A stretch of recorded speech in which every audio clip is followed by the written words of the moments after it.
We claim you as a New Westminster boy. You still have strong family connections there, don't you? Very much so. I was born on Queens Avenue, and my grandparents had one of the oldest houses in New Westminster on Royal, which is still standing, in which my parents live now.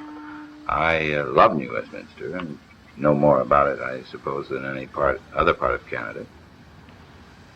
William Raymond Stacy Burr was born on May 21st, 1917 in British Columbia, Canada.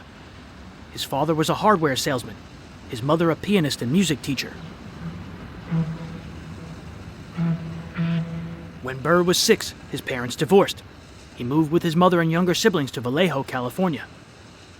He spent his youth traveling up and down the Pacific Northwest to spend time with his family. At the age of 11, he had his first paid acting role.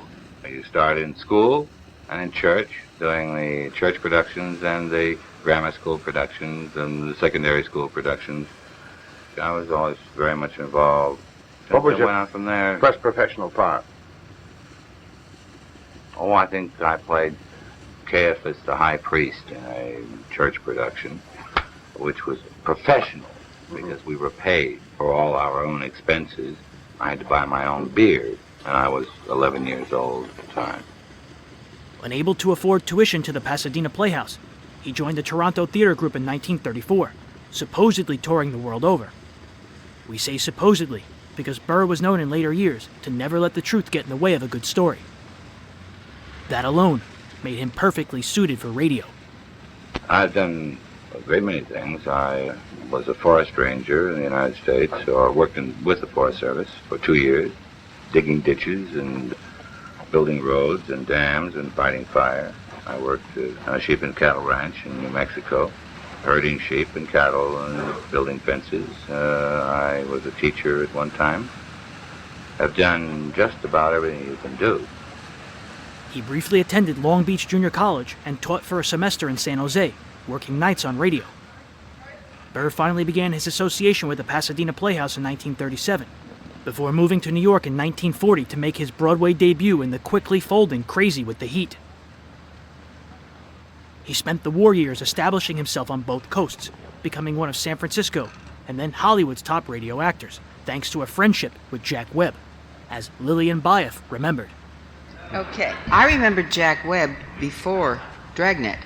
As a matter of fact, Herb Ellis was living in San Francisco at the time. He and Jack were very good friends, and when Jack was coming to Los Angeles, Herb called me and said, meet him at, I don't forget which studio, and audition for him. He's going to be doing a program called Pat Novak for Hire. Oh, yeah. Mm-hmm. And you remember the show? Yeah. So that's where I met Jack. I met Raymond Burr there, and a woman that I wonder if she's still around. Her first name was Yvonne, a very, very low, sexy voice. Yvonne Patey? Exactly. Is she still around? Yes. Yvonne Patey. Yeah, I You remember the voice? Yeah. Anyhow, that's my recollection of Jack Webb at first. He'd also spend the next decade appearing in over 50 films, like Pitfall with Dick Powell, which he reprised his role for in the Lux Radio Theater on November 8, 1948. Greetings, friend. I told your secretary I'd wait for you here. You want to see me about something special, MacDonald, or do you just like to sit in my chair? Why the chill? No chill. I've got a lot of work to do. Just been looking at this report on your desk. A list of the things you recovered from Mona Stevens. Yeah? You must be slipping, Johnny. What about the boat? Boat? What boat? The boat Smiley bought for her. No, I must have missed it. I didn't know she had a boat. She's quite a girl, isn't she? Yeah. Oh, I got another job for you, Mag. Fine. I'm always glad to go to work. When Jack Webb launched Dragnet in 1949, Burr was cast as the police chief, Ed Backstrand. Somebody declare a holiday? No joke, Sergeant. Big trouble. All right, you convinced me. What is it? Here we are. 16th floor. Over here, Friday. Hi, Joe. Hello, Ben. You made good time. Came as soon as I got the call, Ed. Sorry to have to bring you back in. You worked last night, didn't you? Yeah, midnight to 8 this morning. Sorry. Come on. Okay. What is it, Skipper? Why all the hush? Wait till we get inside. In here. Okay. Number one, let's keep our voices down. All right. I'll make it as brief as I can. Every minute counts. What time you got Friday? 8:33. All right, here it is. 55 minutes ago, a man walked into this building with a homemade bomb under his arm. If we don't release his brother from the county jail by 9 o'clock this morning, he says he'll pull the trigger on the bomb and blow up the whole building. He's kidding, Skipper. Who is the guy? Name's Vernon Carney. Here's his package. He and his brother have been in and out of jail since 1937. Small-time thieves. Yeah.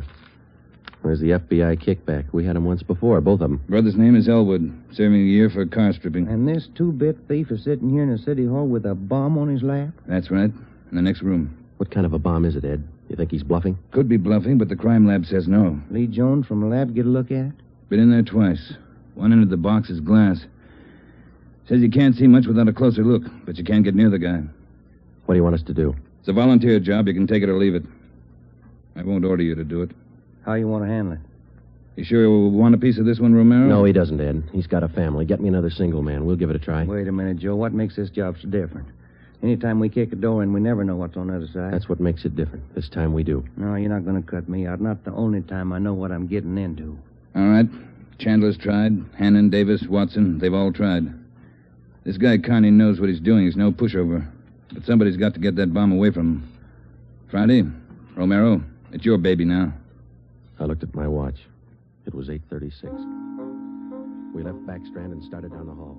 He continued to make radio appearances throughout the 1950s on shows like the Screen Directors Playhouse, Family Theater, Dr. Kildare, The Lineup, Nightbeat, Richard Diamond, and The Whistler. He also transitioned with many of these shows onto television.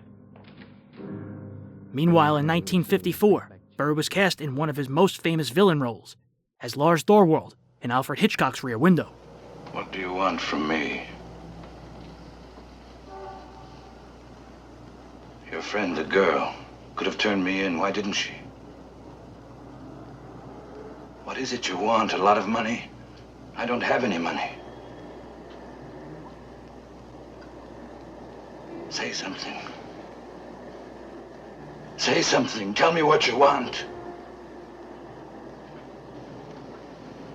Can you get me that ring back?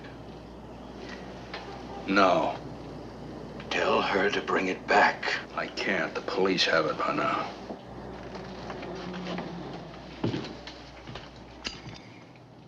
Well, you see, we have a fortunate thing called television today. I made 90 motion pictures between 1946 and 1956, and they're all playing on television, so my career in those things still continues.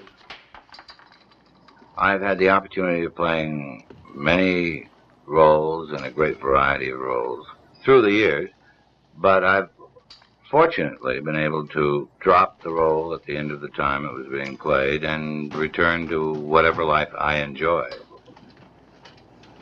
Laser! Doyle! But radio remained in Burr's system. He'd spent a decade appearing all over the radio dial, although never starring in any one particular series.